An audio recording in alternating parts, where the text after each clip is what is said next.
If you are new to the world of teaching, being RIFfed is one of the worst things that can happen in your career. Now, RIFfed is an acronym for Reduction in Force, and it happens to teachers when they're in a district and a bad economy hits.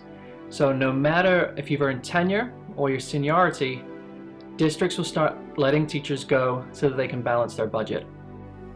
There are some things you need to be aware of when you come across that situation. So we'll cover some 4 things, and hopefully you're better prepared should that situation come.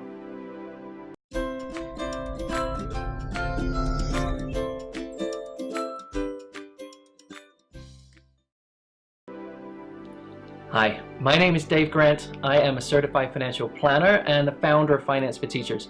Thanks for stopping by. So we're talking about being RIFfed. Teachers in the teacher world know what that means and know what it feels like. For everybody else, RIFfed, who knows what that stands for? So being RIFfed is going to be one of the worst things that you're going to have gone through as a teacher. There's no security there based on your tenure.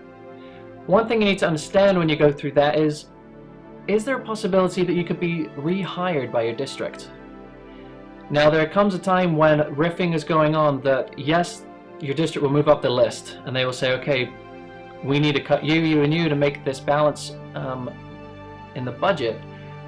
But there is a chance that when we look at it again and new school funding comes along the next year and the new budget comes through the next year, that we do need to bring some teachers back.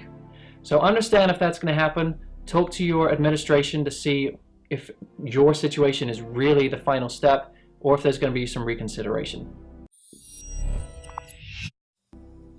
Now, if you're in the process of being RIFfed and you have a lot of years and you've got some good tenure there, you may want to reassess, do you still want to be in the teaching world? Chances are, if you have 15, 20, 25 years under your belt, you have got a good salary. And when a district looks at you versus a new teacher, it's going to be way cheaper to hire that new teacher, so you may not get a look in. So determine if you are okay with taking a pay cut, trying to stay in the teaching field. Understand if you still have a real passion for this, and if money doesn't really mean anything to you and it's not really going to affect you should you lose a certain amount of your paycheck, then stay in it. But if you are understanding, okay, I can't afford to take a pay cut to stay in the same position I'm in, now will be a time to understand that and assess where you want to go. The third thing to be aware of when you're being RIFfed is understanding your pension and your 403B options. Now, for teachers who are lower on the tenure scale and they're being RIFfed, you may not actually be vested in your state pension plan yet. So if you have decided, okay, I don't want to stay in teaching, I'm going to go somewhere else, you can actually get a refund of all your pension contributions if you're unvested, which means you'll never get your pension anyway. And you can then put that into a retirement account and start to control the growth of that yourself.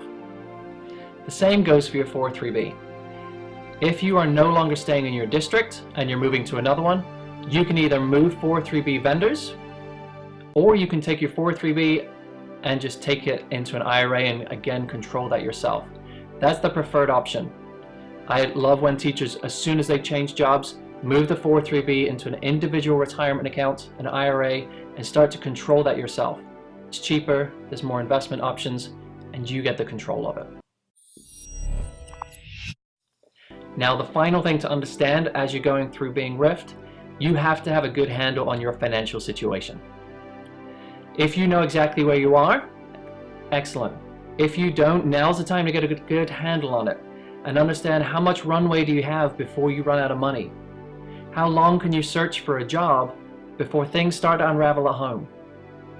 Start to get a grasp on, I need a job in the next month, or I can afford to start shopping for jobs and probably not get something until the middle of next school year.